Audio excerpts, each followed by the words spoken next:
Combustion produces high energy ultraviolet that goes into molecules, breaking them apart, making very highly reactive molecules that go stick to different parts of our bodies, causing problems in arteries, in all different organs of the body. And first, we look at cigarettes, in which combustion of tobacco is directly, the products of combustion are directly inhaled into the lungs.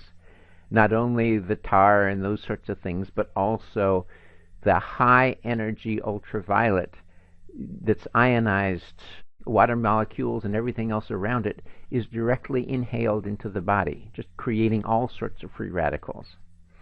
And the second aspect of combustion creating free radicals is the cooking process. When we cook foods at high temperature, particularly broiling, barbecuing, and deep frying, so like deep frying of French fries, we are breaking a whole lot of bonds at the surface of these foods and creating high energy, highly reactive chemicals on the surface.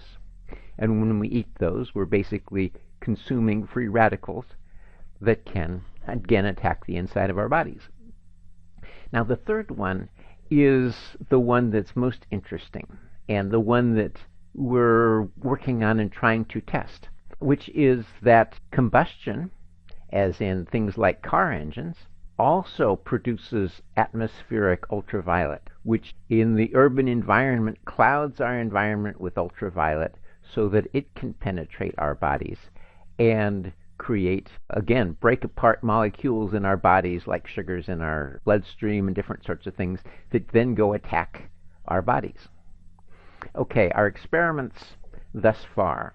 I told you last time about an AGE reader, a device we used to measure advanced glycation end products, that we found by applying a device, an experimental device, that could pull ultraviolet out of the body and reduce its energy, we found that we could reduce advanced glycation end products.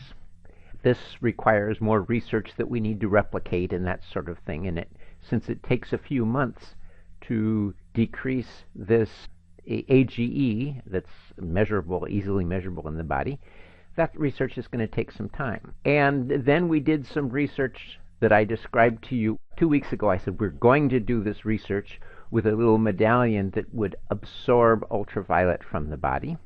And we completed that research. And while it was a small sample, I'm going to present it to you here. First, the people wore the real medallion. Actually, they weren't sure what they wore first. It could be the real or it could be a sham device.